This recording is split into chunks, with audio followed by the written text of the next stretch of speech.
How many moles are in a 25.09 gram sample of lead-4 dichromate? If you're currently in a chemistry class, you might recognize this style of problem. These mole conversions are very common, specifically because they form a foundational part of chemistry. It's the same idea as the periodic table. You started learning about it in junior high, and you've hopefully continued to use it in your other science courses. The mole will continue to show up again and again throughout your studies of chemistry, and given that you're watching this video, you might be having some troubles with it. That's perfectly normal, and because you're watching this video, that tells me that at some level you really want to understand this stuff, which is really good. So I'll try to help you as best I can. Let's go back to our original problem. How many moles are in a 25.09 gram sample of lead-4 dichromate?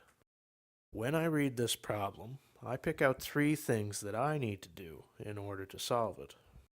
I have to convert units using a conversion factor. I have to know and use moles correctly, and I also have to know and use molar mass correctly.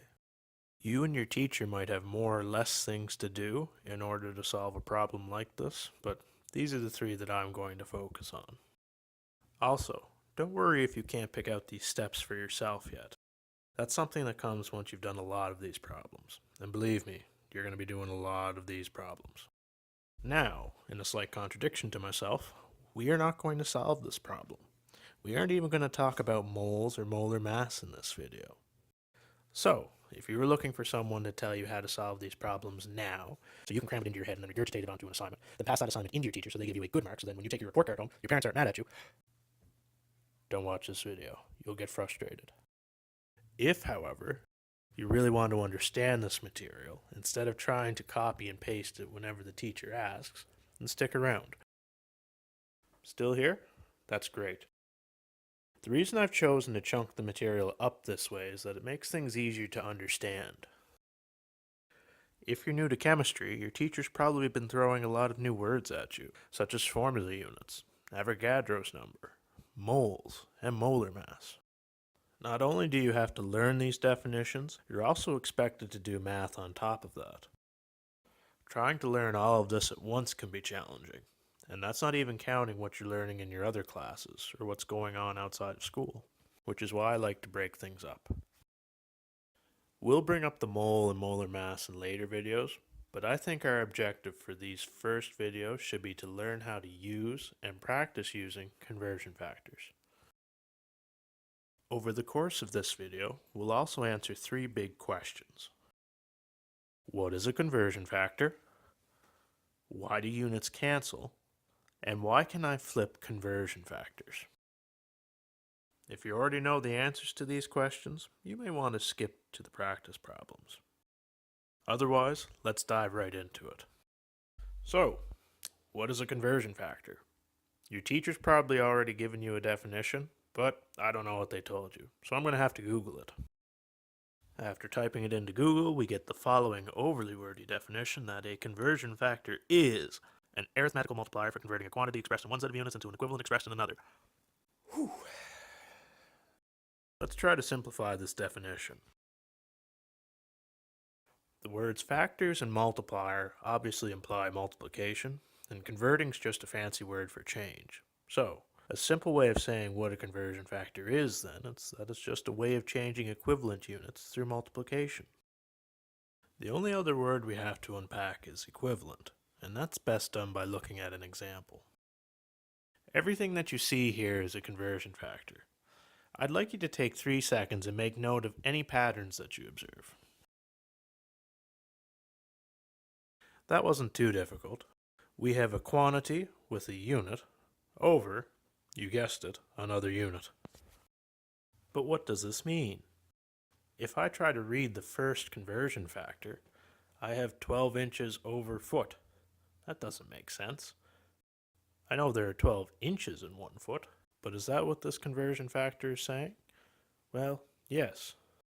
The correct way to read this conversion factor would be that there are 12 inches per foot. Per just means for each, or for every. So when I say 12 inches per foot, That really just means that there are 12 inches in every foot, or 12 inches in 1 foot. These values are equivalent, interchangeable even. They represent the same thing. The same goes for all the factors you see on your screen right now. 24 hours and 1 day represent an equivalent amount of time. 1,000 milliliters and 1 liter represent equivalent volumes. Now, the astute among you will have picked out two conversion factors that don't really seem to fit this description. I'll give you 3 seconds to see if you can pick them out. $14 per hour and 80 kilometers per hour don't really seem to match the other conversion factors on the screen. There aren't $14 in an hour, are there? Well, what if I said I was going to pay you $14 per hour to cut my lawn? Every hour you work is equivalent to 14 of my dollars. If you worked 2 hours, I would give you $28. The big thing I'm trying to get you to take away is that a conversion factor doesn't just have to convert between, say, units of distance, like converting from feet to inches, or from inches to meters. So long as the values are equivalent, a conversion factor can be made up of any units. Speed is another example. If I knew you were driving at 80 kilometers per hour for 2 hours, I could convert that to 160 kilometers. That's going from a unit of time, hours, to a unit of distance, kilometers. Every hour that you're driving is equivalent to 80 kilometers. I can invent some made-up factor. Let's say that for every dog you own, you get $500. If you'd own 3 dogs, well, you'd have $1,500. There's no evidence to support that factor, but you can still use it to convert between dogs and dollars. So, we've answered our first big question. What is a conversion factor? It is a tool we use to interchange equivalent units through multiplication. Equivalent means the same, so something like 12 inches and 1 foot are equivalent because they measure the same amount of distance. However, if you're traveling at 60 kilometers per hour, 60 kilometers and 1 hour are also equivalent. Because you're driving 60 kilometers per hour, I could say you drove for 1 hour, or I could say you drove 60 kilometers. Those values are interchangeable. They're equivalent. Now that we've reviewed our first big question, let's start answering our second. How do units cancel? Which is really exploring how conversion factors work. I expect your teacher has already shown you some variation of the following. You put the unit you're trying to get rid of over on the left, you multiply that by your conversion factor. If the unit on top matches the unit on the bottom, you can say they cancel, which leaves you with the unit up here. If that's the unit you're looking for, that's great. Just do the math, tack that unit on the end of it, problem solved. This is a valid demonstration of how conversions work, but it doesn't really identify why. Why is it that when I have two of the same unit, in this case liters, and one of them is at the bottom of this conversion factor, can I say they cancel? What's the logic behind that? There are a lot of different ways to explain this. You could think about it algebraically, you could think about what happens when you divide a number by itself. The way I'm going to explain it, we just have to know one piece of math. 6 divided by 2 equals 3. And you don't even have to know that because I'm going to leave it on the screen. I'm going to read this problem out 2 ways. I'm going to read it out like you as a high school student and I as an adult would read it. Typically, 6 divided by 2 equals 3. I'm also going to read it like an elementary school teacher might when they're first teaching students about division.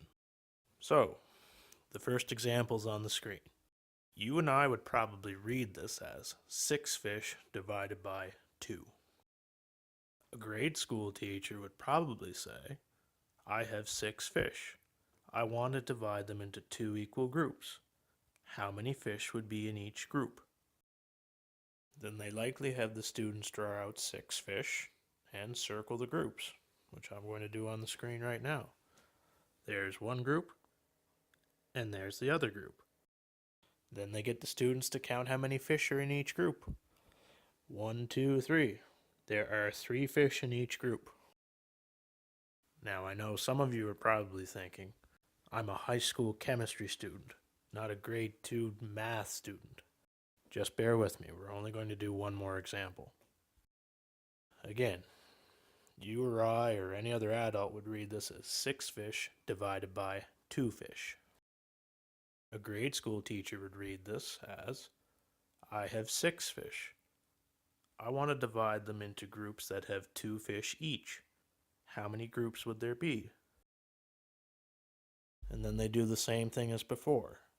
They have the kids draw out 6 fish and then make groups that have 2 fish each. So there's one group, there's a second group, and there's a third group. So 6 fish divided by 2 fish is 3. Now the question I want to ask you is, what happened to our fish unit? Why isn't it there anymore? Pause the video and think about that on your own for a minute. Seems kind of crazy, right? I mean, both of these are just 6 divided by 2, aren't they? Why do the pictures not match? And what happened to our fish unit? Well, even though the numbers part of this math is the same, these are actually 2 separate and distinct questions. The first example wants us to figure out how many fish are in each new group. The second example tells us how many fish are in a group. They just want to know how many groups we have. Some of you may think that I'm just tricking you, that I just left the fish unit off the second example. Well, let's read it out like it should be there. I have a group of 6 fish, and I'm dividing them into groups that now have 2 fish each. How many groups would there be? 3 fish. That doesn't make sense. Again, the second example isn't looking for how many fish are in each group. It's looking for how many groups there are. You can also swap out fish with any unit you want. Let's say I have a 6-meter length of rope, and I cut it into 2-meter lengths. How many pieces of rope would I have? I don't have 3 meters of rope. I have 3 pieces of rope. The pattern I'm trying to get you to see is that when you have a unit divided by the same unit, that unit itself doesn't show up in your solution because you're looking for groups of a thing. Your unit disappears, or as your teacher has probably been telling you, it cancels. This answers our second big question. Now let's try working on some sample problems with this newfound knowledge. Let's say it takes you 4 hours to cut my lawn.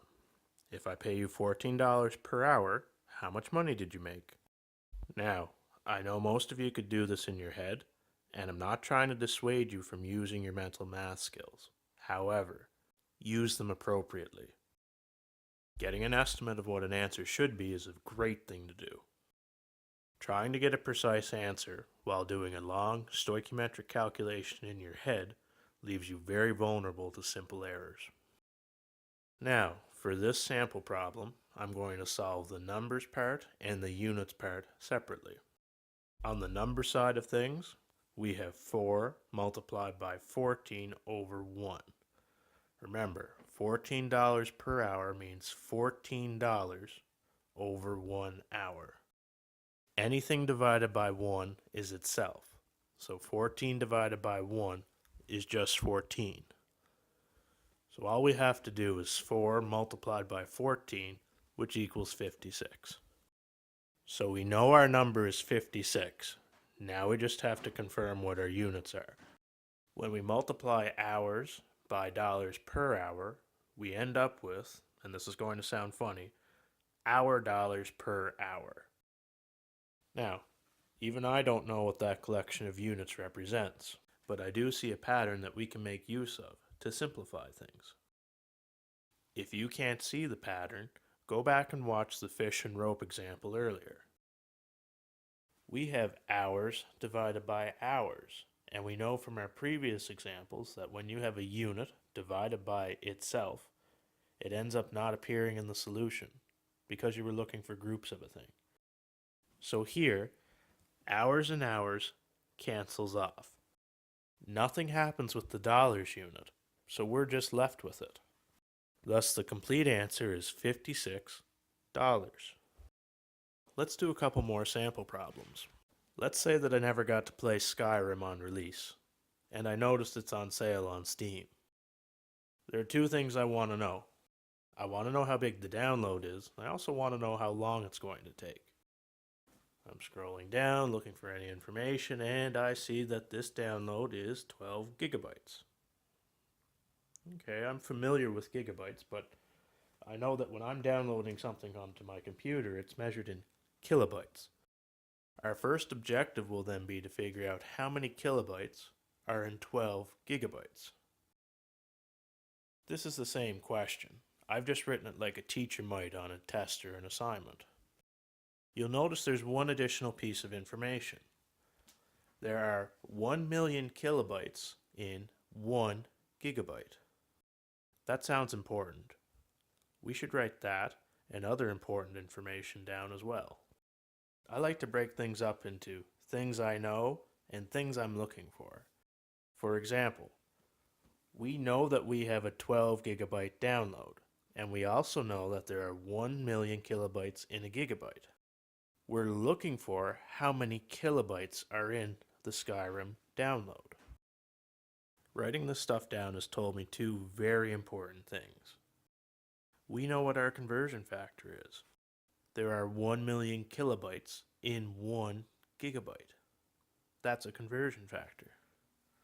We also know that whatever number our answer is, we're looking for kilobytes.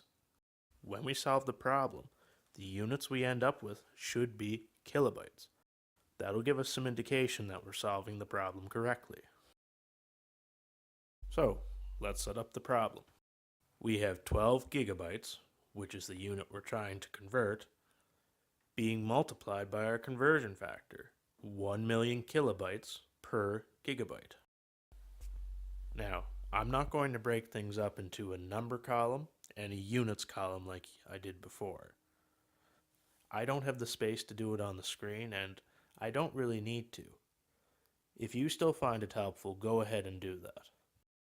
I know that if I multiply gigabytes by kilobytes per gigabyte, I end up with a funny sounding unit, gigabyte kilobyte per gigabyte. We know from before that a unit divided by itself just ends up canceling off, so I'm just going to do that right now. This leaves us with the unit kilobytes, which is great because that's the unit we were looking for. This tells us that we're doing the correct steps in order to solve the problem. All we have left to do is the math. 1 million divided by 1 is just a million. So 12 multiplied by 1 million is 12 million. The Skyrim download is 12 million kilobytes. It's pretty simple to do these problems once you break the steps down. Let's continue on with this problem. Remember, I wanted to know how many kilobytes the download was because I want to know how long the download takes. With my internet connection, my download speed averages about 290 kilobytes per second. We know that the Skyrim download is 12 million kilobytes. How long in seconds will my download take? Let's start off by organizing our information. We know that we have a 12 million kilobyte download, and we also know that my download speed is 290 kilobytes per second. We're looking for how long my download will take in seconds. Can you pick out the conversion factor? It's 290 kilobytes per second. We want our answer to be in the unit seconds, so we're going to multiply 12 million kilobytes by our conversion factor of 290 kilobytes per second. Before we crunch the numbers, let's check that our kilobytes units cancel off, leaving us with seconds. Again, that'll tell us we're on the right track to solving this problem. We cross them off and... oh. Seconds aren't kilobytes. Something's not quite right here. If I multiplied the units through, I would end up with kilobyte times kilobyte, and all of that would be divided by seconds. Our kilobytes can't cancel off. In order to cancel off, kilobytes needs to be divided by kilobytes. Again, if you can't see why that is, go back and watch that fish example. Now, the logical thing to do is to check that we didn't make a mistake anywheres. We're starting off with 12 million kilobytes and we want to get that to seconds. That part was right. We also picked out our conversion factor and we also wrote it down correctly. 290 kilobytes per second. So, what do we do? There's actually an additional step we need to take. Some of you might be able to see, or you remember your teacher explaining it, that if you were to flip the conversion factor, kilobytes would now be on the bottom and seconds would be on the top. If we multiplied our units through that way, we would end up with kilobyte seconds divided by kilobytes. Our kilobytes cancels off and we're left with seconds. That's great. If you're looking for the magic rule to solve any conversion problems, that's it. Flip the conversion factor such that your units cancel off and you can do any conversion you want. That doesn't explain why, but if you can remember the rule, who cares? Well, if you have trouble remembering a bunch of different rules, or heavens forbid you might actually be curious, you might want to know why. Why am I allowed to flip a conversion factor like that? It's a valid question. I'm going to do my best to explain it. We've all been exposed to the terrifying part of mathematics involving fractions. Don't worry, we don't have to dredge up a bunch of half-forgotten rules and things. We just have to have the basic idea of what a fraction is. Your traditional fraction is a way of expressing parts of a whole. I can say I have a third of a tank of gas, or I have 3/4 of an inch, right? Those are parts of a whole. Let's apply this flipping rule to one of these fractions. If I had 1/2 of a pizza and I flipped 1/2 around, I would end up with 2/1 pizzas. That's 2 whole pizzas. 1/2 of a pizza and 2 whole pizzas are not the same thing. So why can I do this with conversion factors? Aren't these just fractions as well? Well, no. Conversion factors can be written in fractional form, but they are not parts of a whole fractions. Conversion factors are rates, and a rate is just a comparison of two different quantities. If we go back to our original conversion factor examples, we can see that this is true. Every factor on the screen is comparing two different quantities. Dollars are different from hours, milliliters are different from liters. Now, there is still a relationship between these quantities, right? There are 12 inches and 1 foot. They're equivalent. But what we're saying is that inches and feet are two distinct things. Let's go back to our pizza example. When I say I have 1/2 of a pizza, that's just one quantity. It is not a rate. Rates can be expressed several different ways, and we'll use 80 kilometers per hour as an example of this. I could write it out in a sentence. I could say that I traveled 80 kilometers in 1 hour. I could also write it out as a ratio, 80 kilometers to 1 hour. Or I could write it out in fractional form, 80 kilometers per 1 hour, which is the way I've been showing conversion factors throughout this video. Now, we're going to go over this one more time just so it's fresh in your minds. If I have 1/2 of a pizza and I flip it, I end up with 2 whole pizzas. Those are obviously not the same thing. However, let's try applying the flipping rule to a rate.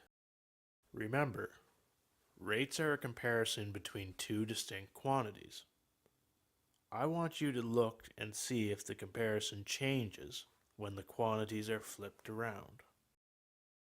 For example, does the rate change whether I say I traveled 80 kilometers in 1 hour or in 1 hour I traveled 80 kilometers?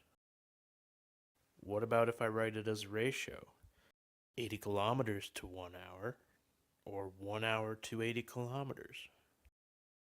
Finally, 80 kilometers per 1 hour, or 1 hour per 80 kilometers. Has the comparison changed when I flip the quantities around? If you're having trouble deciding, try ignoring the last line. You should come to the conclusion that changing the order of the quantities doesn't really change the comparison between them. The last row often confuses people because we tend to think of it as 80 divided by 1 is not the same as 1 divided by 80. But this isn't 80 divided by 1. This is 80 kilometers per 1 hour. Is saying 80 kilometers per hour different than saying 1 hour per 80 kilometers? It's not. Now, an important caveat to this is that when we flip our quantities, their respective units also have to move with them. If I was to just flip the numbers like you see on your screen, that is from 80 kilometers per 1 hour to 1 kilometer per 80 hours, those are not the same thing. When you're flipping the quantities, the units also have to move with them. So, we just answered our third big question. We're allowed to flip a conversion factor because it is a rate, and a rate is just a comparison between two quantities. Changing the order of the quantities doesn't change the relationship between them. Why is this useful to us? Let's go back to our Skyrim example. We were trying to get rid of kilobytes and be left with seconds, and as the problem's written on the screen right now, that can't happen. So, we just flip our conversion factor. Doing this allows kilobytes to cancel and we're left with seconds. So, all we have left to do is the math. 12 million multiplied by 1 divided by 290. When rounded appropriately, we end up with 41,000 seconds. Skyrim would take 41,000 seconds to download. Now, personally, I can't visualize how long 41,000 seconds is. I'd rather change that to minutes. I know that Skyrim would take 41,000 seconds to download, but I'm going to use the number prior to rounding so I get a more accurate answer. Even though it's not stated in the question, I also know that there are 60 seconds per minute. That's our conversion factor. I'm looking for how long my download will take in minutes. We have our seconds multiplied by our conversion factor of 60 seconds per minute. I can see that if I try to cancel off my seconds now, it's not going to work. So I'll just flip my conversion factor. Again, conversion factors are rates, and rates don't change when their quantities are flipped. We can see that our seconds units will cancel off, leaving us with minutes, which is the unit we were looking for. So again, we just have to do the math. After rounding, we get an answer of 690 minutes. Skyrim would take 690 minutes to download. I have a better idea of how long 690 minutes is, but I'd still rather think about that in hours. I'll help you organize the information, but I'd like you to try this problem by yourselves. We know that Skyrim took around 690 minutes to download, but we're going to use the number prior to rounding in order to solve this problem. We also know that there are 60 minutes in every hour. We're looking for how many hours will my Skyrim download take. Pause the video and try to solve it now. So here's the setup. We're trying to go from minutes to hours. So I'm going to multiply 689.6652 minutes by our conversion factor of 60 minutes per hour. If I try to cancel off my minutes units, that's not going to work. So I need to flip the conversion factor. I can now see that I'll be left with hours as my units because my minute units will cancel, which is good because hours is what I'm looking for. So I just have to do the math. And we find out that Skyrim would take about 11 hours to download. Whew. That went on a lot longer than I anticipated, but all the same, congratulations. You should be able to perform basic conversions using conversion factors. Don't just take my word for it, test yourself. Can you demonstrate or explain to someone what a conversion factor is, why units cancel, and why you're allowed to flip conversion factors? Can you solve the 4 practice problems that show up towards the end of this video? Also, if you've stuck with me this long, actually try the practice problems. Don't just look at my solutions and say, yeah, I see that, or oh, I can do that. Actually try them. In the next video in this series, we'll start doing conversions that have 2 or more steps, and after that we should be able to bring in the mole. Other than that, I hope it was helpful and thanks for watching. If you have any questions, leave them down in the comments. And don't forget to try the practice problems.